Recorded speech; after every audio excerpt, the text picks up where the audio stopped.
Gujarat district reporter राजा आमिर महमूद से।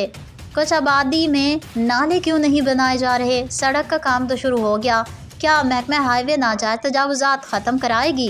गलियाना से गोटरियाला तक नाजायज़ तजावुज़ात कौन ख़त्म करवाएगा? सड़क पर जगह जगह थड़े, बनियाँ और खंबे खड़े हैं, ये भी बाहर निकाले जाएं। महकमा हाईवे पर बड़े सवालिया निशान। अहले इलाका के मुअज़्ज़िज़ीन ने कहा, पहले तो कहते थे ये सड़क कारपेट बन रही है और अब सिर्फ 10 करोड़ रुपए की लागत से रिपेयरिंग हो गई। आवाम का कहना है कि इस सड़क में ठोठा राय बहादुर वाला पुल भी नया बनाया जाए और सड़क के दोनों तरफ से नाजायज़ तजावुज़ात ख़त्म कराई जाए और दोनों तरफ निकासी पानी के लिए नाले भी बनाए जाएं। आवाम को बेवकूफ़ बनाया जा रहा है। नाजायज़ तजावुज़ात ख़त्म कराना महकमा हाईवे की ज़िम्मेदारी है, इस पर क्यों कंप्रोमाइज़ किया जा रहा है?